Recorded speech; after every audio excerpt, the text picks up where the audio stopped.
Hey guys, this tutorial is all about inserting shapes and formatting shapes as well, and then even converging shapes. So all about shapes on this one. The first shape we're going to add is a line. So we're going to use lines to draw directions. And I know using Google Maps nowadays we don't do that a lot, but for this example we will. So to make this work we have to go to the View tab, and then it would be really difficult to line up our lines without this little grid. So make sure grid lines is selected up here in the View tab, and then the show group, click on grid lines. And then I'm going to zoom in a bit so we can be really exact with our grid lines. So I'm going to draw one line. So if you ever want to start drawing a shape, just go to the Insert tab, click the down arrow, and then I'm going to choose line. And then just about one intersection below this John Street, I'm going to draw this to about 3 blocks down. And then I'm going to stop the line there. So that'll be our first line that we're going to make. Now we're going to also enter in the street name. So I'm going to insert, tab, and then text box. So I'm going to add a text box. And when you click on it, it doesn't automatically appear. You have to draw the text box. So you can draw it anywhere on the slide. So it doesn't really matter where for now. We can change it. And I'm going to put in Matthews Street. Okay, and I'm going to make sure that that is about 16 font. So it's not too big taking up our slide. And then you can also arrange, I could rotate it manually, but just to be more exact, you can also rotate in the Drawing Tools Format tab. And you go rotate 90 degrees. So that way I'm more accurate than if I did it manually. That's just my preference. And I'm going to put it right here. Okay, just to the left of that line, maybe a little bit out. Okay, so that's what it would look like. Now I'm going to draw a diagonal line. So if you want to do the same thing, you can, we'll go to the same spot, we'll go to Insert, Shapes, and Line, but now we're going to hold down the Shift key so that we can make a diagonal line.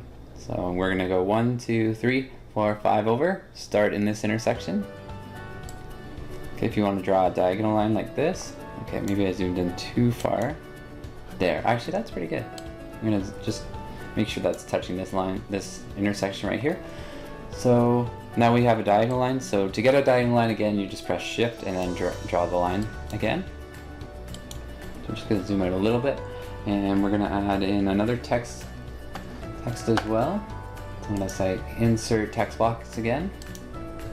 And again, it doesn't really matter where you put it initially. We can change the rotation and the position on the slide later. I'm going to name this one Magnolia Parkway. Oh, no capital. Okay. And then also make that 16 font. So I'm going to take it one down. And you can manually rotate it, or I'm going to use the more accurate way. So we go under more rotation options. And I'm going to make sure that the rotation is exactly 45 degrees. So if I wanted to go this way, this is actually going down, and this is actually negative 45 degree angle. So, okay, so yeah, going the opposite way, negative 45 degrees, and I'm going to put it right at the start here. Okay, so that's how you get a diagonal text box and a diagonal line, just like the last two examples here. Now I'm just going to fill out this picture by adding in one more line. So I'm going to go to Insert, Show an Intersection, and I'll draw one, let's say one that intersects both of these lines. Just like that. Now we're going to draw and resize shapes. So we're going to add a few more shapes than the line shapes here. And just to let you know, there's 3 areas where you can get shapes from in PowerPoint.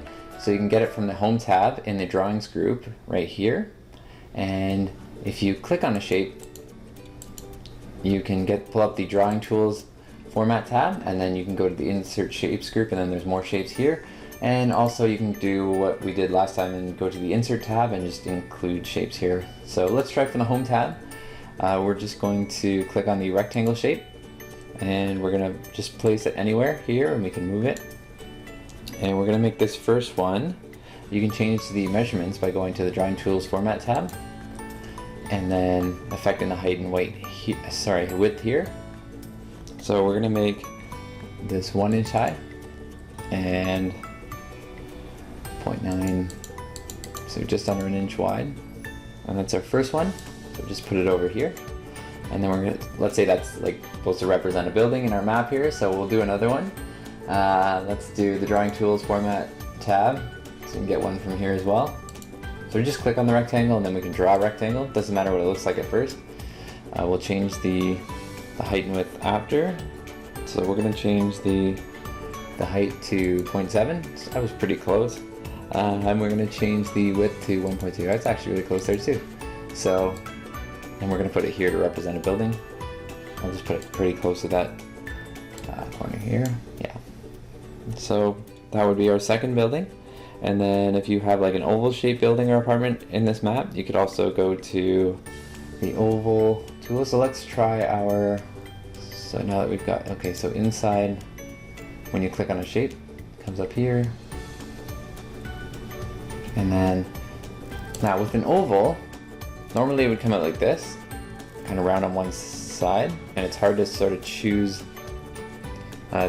you could design a circle, but it might not be as easy. So the best way to do that is to click on the oval shape and then hold down the shift key, and that'll create kind of like a perfect circle for you if you want a perfect circle, not an oval. Okay, so hold down that shift key. There's our circle that we need. We'll put it right there. And you can also, just another shape to add, we'll do in the lines group, we can add an irregular shape. Let's say if we need a lake here, because lakes are never perfectly circle or oval shape, so it's a little bit more messy. So I won't draw like a perfect shape. So they have dips and bays and things like that. So there's our lake. I've connected the lines there. Not perfect, but lakes are never perfect shape. And just like the other shapes, we can also change the size after we're complete, after we put it on our page. So we're going to change the lake here to 1.4 inches high and 1.5 inches wide. So just, yeah, and there's our lake. Kind of looks like a lake. And just before we start adding text to our shapes, just remember we're just going to do a review of how to rotate a shape. So we'll click on this shape right here for this last building that we're going to enter, and go to the Format tab, click on Rotate, go to more rotation options, and then you can do the same rotation we did here, and then just line the shape up with the street. Or you can manually do it here just by clicking on clicking and dragging this rotation button here. So now we're going to add text to shapes, and the easiest way to do this is just click the shape and then start typing. So on this one I would just type in, click on the shape, so click here, and then just start typing. Don't try and insert a text box, you don't have to. So yeah, just like that. So just click on the shape, again I'll do it here, and just start typing.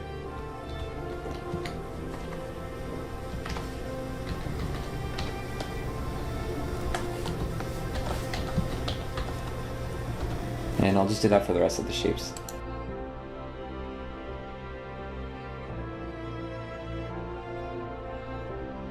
And that's how you would add text to your shapes. Alright, so now we're going to format some of these shapes we've added. So the first thing we're going to do is format the line shapes representing the roads. So the best way to do that is click on them, go to Shape Outline, and we're going to choose a gold color. And then also within the shape outline drop arrow, you can choose a heavier weight to make it bigger. So I'm going to choose 6 points instead of the one it originally was. And then I'm going to do that for all of the roads. So shape outline, gold color, and then weight, 6 points. And I'll do it for this one as well. So gold, and then make sure you change the weight to 6 points. So that's how we can change the line formatting there. And you can also change text box formatting. So for this one, now when you're affecting the change in a text box, make sure you've done what I did here and click the outside. So if I click once inside, that would only change that very letter or maybe in the word that I've clicked onto. But if you want to change everything in there, you have to click on the border and it has to become a solid line. Now we can make some changes to it. So I'm going to change it to black, so it's like it disappeared, and that's okay because we're going to change the shape fill to white. And then also, if you have a shape that blocks another shape, and you just want to bring that one forward, like in this example, I can just go to the arrange drop arrow and just say bring forward. There. Okay, so I just brought it forward and now it covers the street instead of vice versa. So I'm going to do the exact same thing here. Make sure, now I almost did that mistake, so make sure you click on the border, make sure it's a solid line first, and then start making formatting changes to a text box. And shape fill, it's white. And then I'm just going to change this and make sure it's not too close to the road or overlapping the road. Good, okay. So now we can start making formatting changes to the shapes as well. So if you want to highlight a bunch of shapes at the same time, again, we click one, hold down shift, and then I'm just going to click all of the other ones as well. And then we're going to actually change the outline. So I'm going to say shape outline for all of these. There's going to be none, no outline. So that's an option too. You can take away the outline. And also I'm going to go to the Drawing Tools Format tab because we're going to give this a unique style. And I'm going to choose the Intense Black effect. So it kind of looks nice, it sticks out. And then I'm going to click off or click away from them, so I deselect all of them. Now I can also just change the formatting of one certain shape. So I'm going to click on this one. And then I'm going to say Shape Fill. We're going to choose a pink color for the bank, make it stand out. Pink accent 2, darker 25%. And then I'm also going to use a texture to make this kind of seem like a lake. So I'm going to go to Shape Fill, go to Texture. And there's actually this one that kind of looks like water. So if we're going to do a lake, it's probably better to choose this water droplet texture. Now notice that the font doesn't look too great with that background. So remember, make sure the border is highlighted. And then we're going to text fill and turn it to black. Okay, so there's just some options when you're formatting your shapes. And also when you're formatting your shapes, you can add in format or shape effects. So here's a long list of all the effects you could do. You can do all these, you can make them glow, soft edges, bevel. We're just gonna add in a preset, make it stand out a little bit. And preset 1, so it just kind of makes it a little bit more 3D and puts that outline in there. So that's how you would format your shapes. Alright, so now we can get to the fun stuff, which is creating our own custom shape. So on this title page, we're going to create two shapes and then merge them together. So to do that, we're going to go to the Insert tab, and then go to the Shapes drop arrow, and we're going to pick an 8-pointed star, which is right here under the Stars and Banners group. And then it says we want 2 inches wide and 2. So I've got my ruler. Again, if you want the ruler out, just go to View tab and select the ruler. So I'm going to use the ruler to see if I can do this manually, starting at the 4-inch mark and then going down to the 2-inch mark. Now if I go down and across 2 more inches, it should be 2 inches wide and 2 inches in height too. Have I done this right? Let's see if I can eyeball it and do it right. Eyeballing doesn't always work for me, but let's see. And I let it go. And yes, perfect. Star is on fleek. Anyways, yeah, so I got it. But if you didn't get it the first time, you can always change the size up here to 2 and 2 inches. So height and width 2 inches. And now we're going to add a shape on top of that. So we're going to choose the moon shape and just draw it over top. I'm gonna move this around to just over there. So it doesn't matter what size that is, just as long as it overlaps the star that we had. And now you can actually merge the shapes. So I'm gonna press Shift and click on both shapes at the same time. So they're both highlighted. And now I'm gonna go to in the Insert Shapes group here. I'm gonna go Merge Shape. Now if you run your mouse over some of these options, you can see kind of a test so union would look like that. They're completely merged together. Combine, it would show kind of an empty space where they overlap. The fragment would kind of show where they overlap, but not get rid of that space. Intersect would only show where they overlap, and then subtract would do a little bit of everything in between. So most of the shape points are gone. So we're gonna choose combine because it's kind of a cool effect there. That might be someone's logo that we just created. So, and then we're just gonna add a shape fill here. So we'll try to do a shape fill that matches. Now that's all one shape, so we can just do one shape fill. And we'll do a shape that matches kind of our theme, light blue text to darker 90%. And it kind of goes with the overall theme, but you can see kind of the outline as well. And that could be our logo. Okay, so we're gonna set object order now. So we're gonna insert a new object. So the object order, the latest object that you put into your slide will cover everything else on the slide, and the earlier objects will go behind your slide. So for example, here we've created our logo, it's a shape, and now whenever we enter a new shape in here, so I'm gonna create a rectangle, and I'm gonna hold down shift so that the rectangle is exactly a square. But when I create it, it's gonna go in front because it's the last thing we did. So whenever if you have multiple objects, it'll go in order between the last object you had, which would go over top of everything, and the first object you had, like the title is usually the first object people put on their slides, that would hide behind everything else. So you can change that order if you like. So one way to do that is it's in the home tab too. You can click on the home tab. So we have to change this in the arrange drop arrow. Now if you send to the very back, you can just say send to back or send backward, which send it between the object that was just behind it. So if we send to the very back or send backwards, in this one, because there's only one thing behind it, it's the same thing. All right, and now we're also going to, before I did that, we're going to change this to a gold color. So shape fill. Okay, and then we'll put it back again. So we'll bring back, send backward, and now it's behind that object, and it looks great now.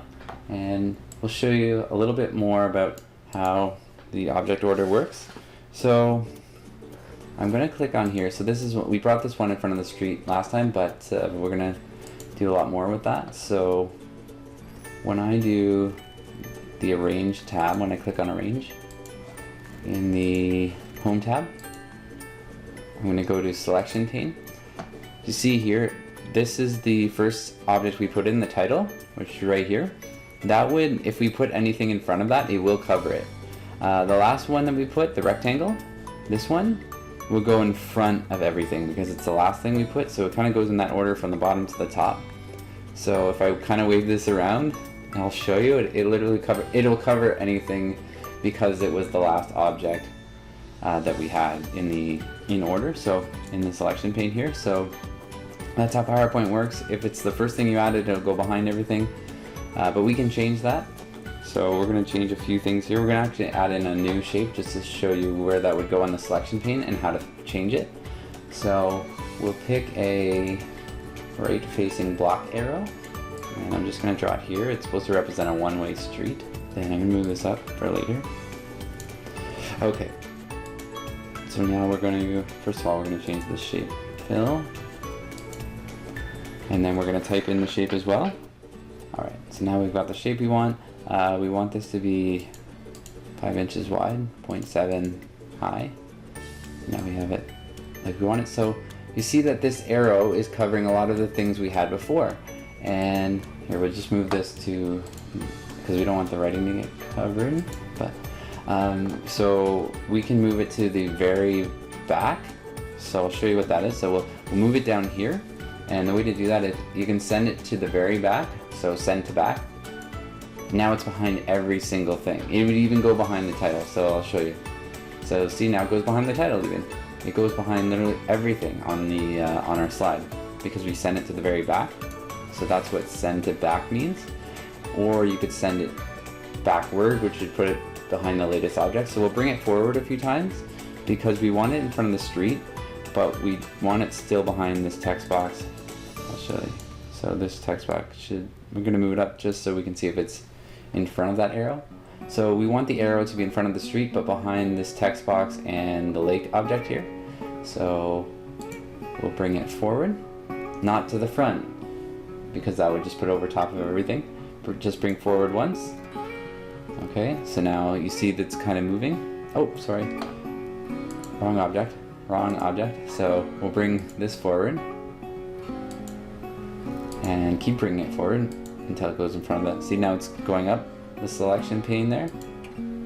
Bring forward again, and now it's in front of that street but still behind that, and that's exactly what we want. So you could bring it forward, which would bring it up this level here, or you could bring it back, which would bring it down here and place it behind things. So if you have a lot of objects, you can do that. So now you can align your objects. So you see how the difference between these three buildings here?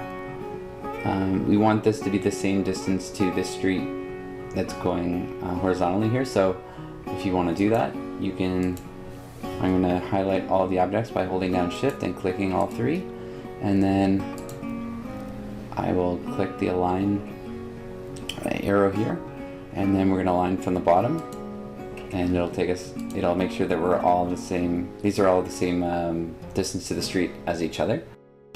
It's also important to know how to group objects, or kind of like if you have a slide like this, it's almost like lassoing your object together. So tying them all together and then being able to move them. So I'm just gonna grab a random spot in the top left corner here and click and hold my left mouse and just drag this box that will kind of grab every single object there. And now I can go to the drawing tools format tab and group them. So I can group objects here. So I'm just going to press group, and now when I go to move, they're all grouped together. Now I can move this whole thing and it'll move the entire graphic. So if I want to center it, that's really good. Then I don't have to sort of do it individually.